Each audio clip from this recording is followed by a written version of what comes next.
brought to you by the world's deadliest creature, the mosquito. Well, there's no specific treatment for Zika virus disease, and there's no vaccine.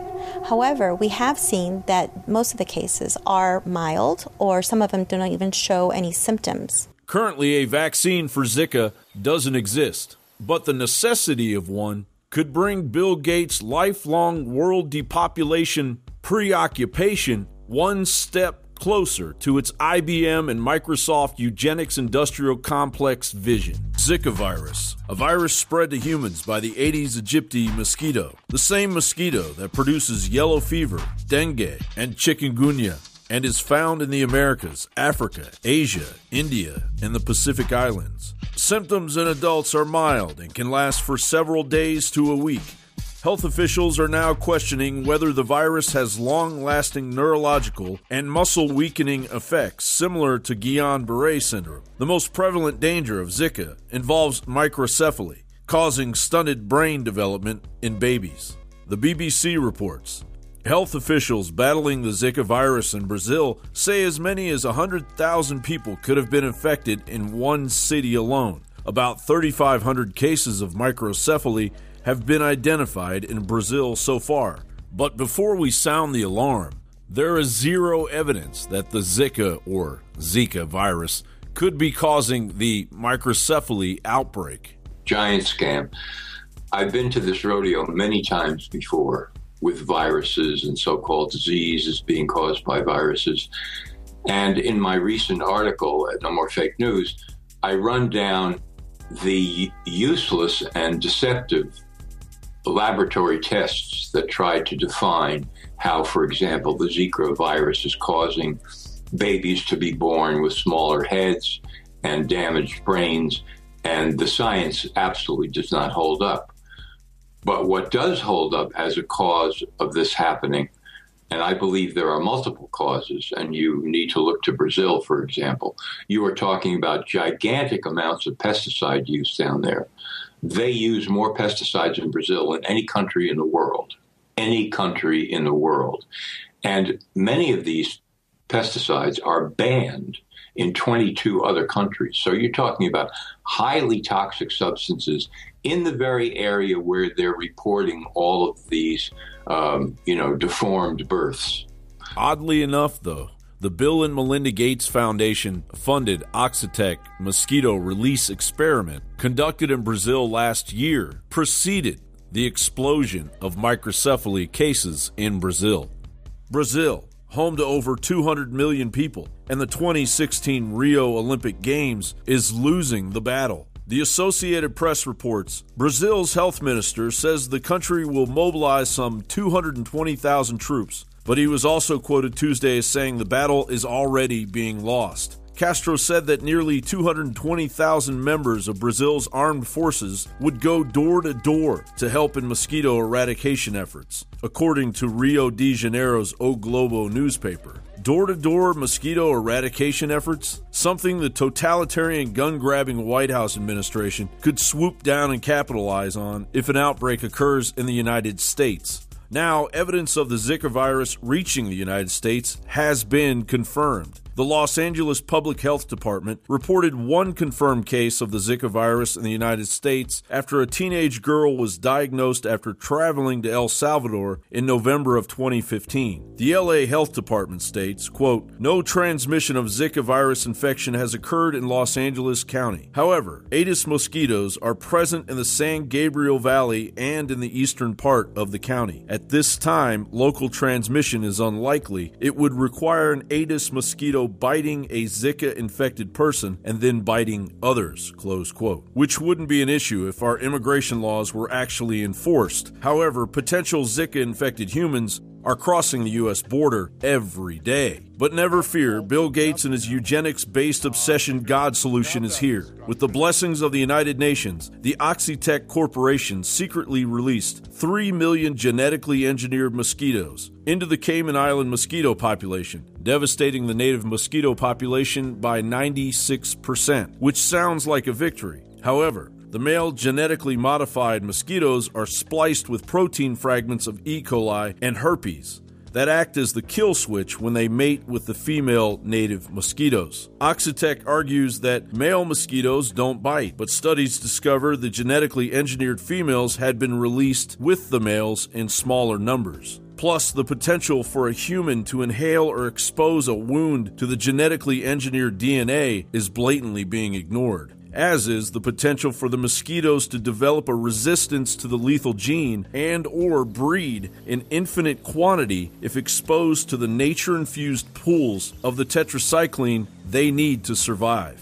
Currently, Bill Gates' Oxitec plague of genetically engineered mosquitoes have not yet been released into the Florida Keys as planned, but it appears that Brazil's plight and the hype generated by the mainstream media may twist the arm of the FDA to allow the inevitable catastrophe to move forward. And so now we go to our guest, who I really appreciate joining us. I'm not going to go over his whole bio in the interest of time, but Professor Francis Anthony Boyle is obviously an author. He is a leading American expert in international law. He was responsible for drafting the Biological Weapons Anti-Terrorism Act of '89 that was then ratified, the American implementing legislation of the 1972 Biological Weapons Convention. He served on the board of the directors of Amnesty International for 4 years as well, and represented Bosnia and Herzegovina at the World Court. He serves as a legal advisor to the Palestinian delegation of the Middle East peace negotiations. He, in 2007, delivered the Bertrand Russell Peace Lecture. I'm not going to, it just goes on too much, but top of his class at Harvard, and PhD, magna cum laude, political science, also from Harvard. And I just can't go over the rest of it. He's run, major commissions on genocide. So he's a world expert on nukes, bioweapons, you name it. He's got the contacts. And he does his research, and he's here to present what he thinks is going on with Zika and where he thinks it's going. Now, I immediately, when I heard about this weeks ago, and I've been doing my own research, I hadn't spoken yet, and Nico said, why aren't you talking about this more? And I said, well, I know Bill Gates is obsessed with releasing mosquitoes to, quote, give you vaccines and force medical things on you. And he's also involved in studying gut illnesses and things like, weather control. He's the head up guy on that. He runs the UN programs with these inoculations that keep killing people in mass and maiming them and sterilizing them. And they find in the vaccines the hormone added to it to create a sterilant.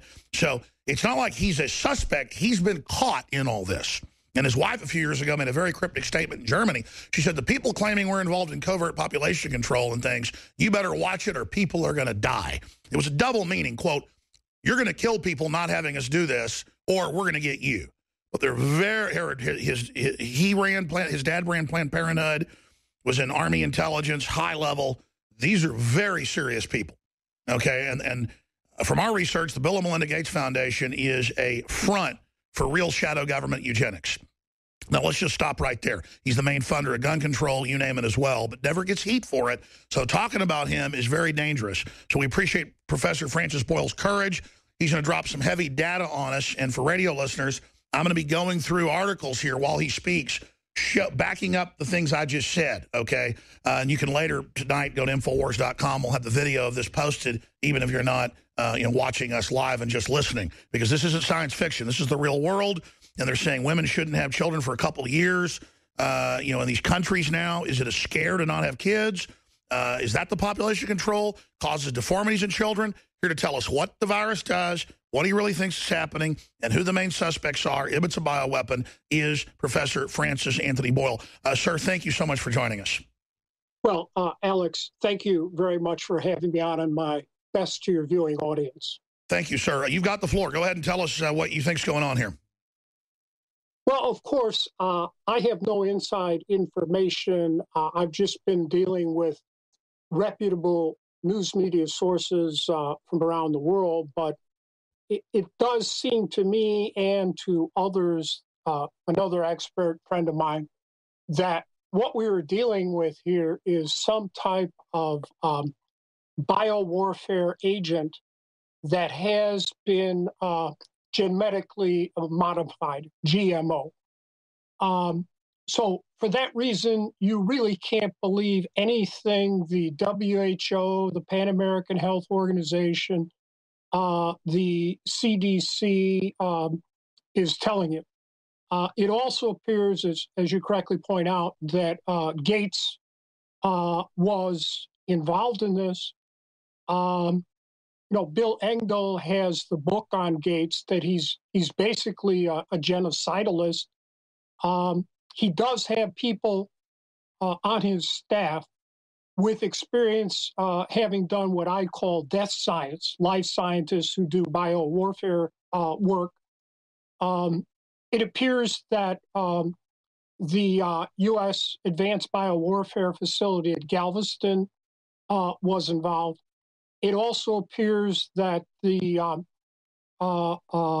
BSL-4 facility at Colorado State that works with GMOing mosquitoes was involved, and that this British high-tech firm Oxitec was involved. What is critical here is that I believe it was the summer of 2004, there was a scholarly paper published saying that these genetically modified mosquitoes could be dangerous if they were released. And despite this knowledge, they were released both in Brazil and also in Colombia, deliberately and maliciously. Now, why Brazil and Colombia? Brazil, you hit the Atlantic coast of Latin America, and Colombia, you hit the Pacific coast of Latin America, and you set off a pandemic. So as of now, I think that's what's going on. I'll continue to monitor the situation and act in accordance with the best information I have. But I don't think you should trust anything the CDC, the WHO, the Pan American Health Organization is telling you. They're all in cahoots with Gates. The Brazilian government is in cahoots with Gates. They're all up to their eyeballs in this stuff. Right now, I personally would not be traveling down to Latin America until we have some idea precisely what we are dealing with. And yet I note on Monday, the WHO has convened an emergency meeting where they're going to tell everyone, well, just keep business and travel as usual. I take it they got those instructions from the CDC, and we know full well the nefarious role that the CDC, the WHO, played in the Black West African Ebola pandemic. You and I have already been through that, so I'm not going to go through that here all over again. But it's a very dangerous situation. In fact, another biowarfare expert, formerly the United States government, that I am working with my approval, has informed the administration of the University of Illinois that we don't believe anyone should be traveling down to Latin America for any reason until we know precisely what is going on here. This so-called Zika is also transmitted by sexual intercourse, which I think proves that we have a GMO'd biowarfare agent at work here. And it is also transmitted by saliva. And that indicates to me that we could be dealing with some type of GMO gain of function biowarfare agent, namely that it could jump. I don't know. I'm continuing to monitor the situation, see what I can. But under the circumstances, that's the best I can give you, Alex.